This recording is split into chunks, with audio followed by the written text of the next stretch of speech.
Let's get to Seth Kaplan, who joins us now from Airline Weekly, and Gordon Bethune, the former chairman and CEO of Continental Airlines, for more of their thoughts on this matter. Gordon, we'll just begin with you. Does the share price still speak to the anxiety investors have about whether they can remain invested in airlines today? I think the day trader probably hyperventilated.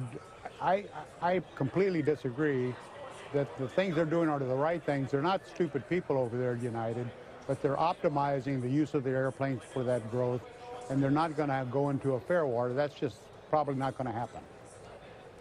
Seth, what do you think? Are we at the, I mean, we all know after the financial crisis, there was a major contraction in the number of routes in the airline industry as they circled the wagons. They're looking for balance right now. Is there room for United to add to their seat capacity right now?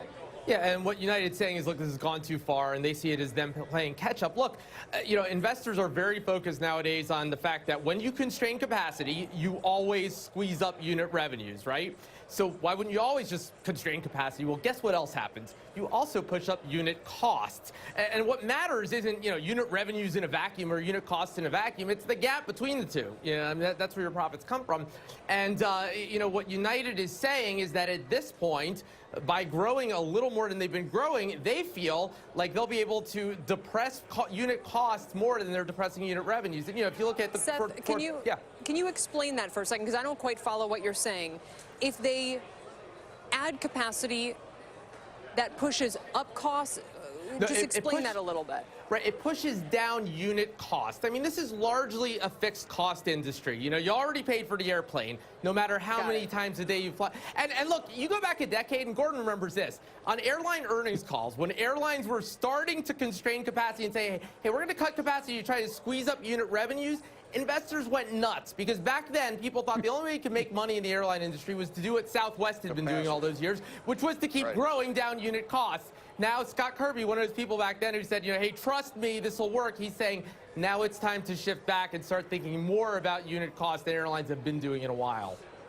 Gordon, I don't think anybody's questioning the intelligence of this move. It's just the risk factor that they are taking at this point. I mean, it's that old boom-bust cycle that tends to hit the airline industry when they either overshoot to the upside or the downside. Is that what's being risked here?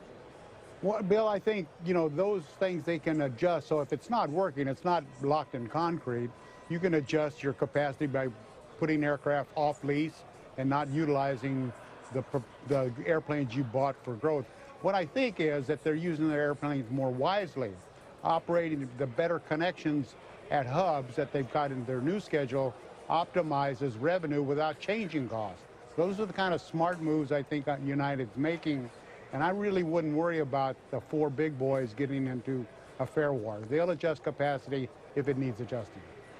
Seth, final question to you. I mean, we have seen U.S. carriers start to look like European ones. These super low cost, no frills. We'll charge you for the add-ons. We're going to push down what the big four can charge. Is this actually us seeing the effects of that working, do you think?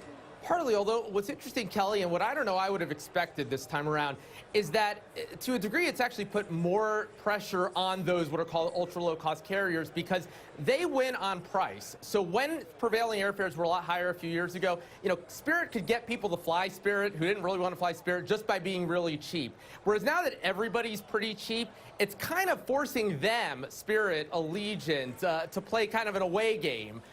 Because they can't win on price alone anymore. And that's, the basic economy fares that United's put out there. American Delta is putting some pressure on them, but everybody's doing rather well right now.